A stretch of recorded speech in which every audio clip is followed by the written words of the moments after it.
Hi friends, जय जगन्नाथ। मु सोनाली आज मिनी ब्लॉग रे आपण मानकु स्वागत। आज डिनर रे भाभी सोयाबीन किसी गोटे आइटम टे करनेबी। जितली मु पैकेट टी देखे तो तार गोटे पर्सनल रेसिपी टे पछरे लिखा थिला। भाबिली ताको फॉलो करके आज बनेबी। बहुत कम समय ते ही जाइतिला एवं टेस्टी मध्यम थिला। फुटा पानी रे सोयाबीन गुडी को 15 मिनिट पई छाडी नेतिली। या भितरे मु किछि कटाकटी करनेछि जेमति पियाज टमाटो। एबी तो 15 मिनिट होई गलानी।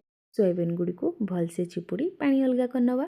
गोटे कड़े रे किछि सोरिष तेल देइछि। तापरे आमे चिपुड़ी के रखिथिबा सोयाबीन को ऐड करनवा। किछि मीट मसला लंका गुंडा एवं लूण देइकि भल से भाजीबा।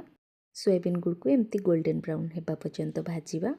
सेम कड़े रे 2 चम्मच तेल ऐड करनेछि। किछि सोरिष भृषंग पत्र एवं कंचा लंका फुटै सैला परे काटि के रखिथिबा पियाज ऐड करनेछि।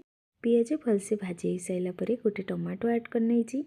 प्रोसेसिंग तो सब सेम थिला जेमती आमे घरे सब तरकारी साग करू सेही भले ही। हेले सोरिष कंचा लंका भृषंग पत्र छुंकटा मु सब तरकारी सागरे दिएनी। एइटा टिके नोआ थिला मो पई। पियाज एवं टमाटो को भल से भाजी सैला परे सेथिरे किछि बेसिक गुंड मसला ऐड करछि। जहाँ सब आपण यूज करंती से सब ऐड करनेबे।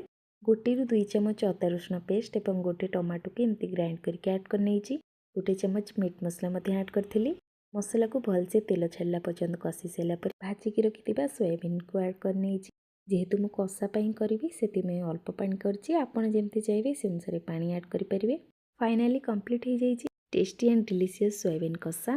पैकेट को फॉलो करके बनैछि त किंतु टेस्टी मध्यम थिला।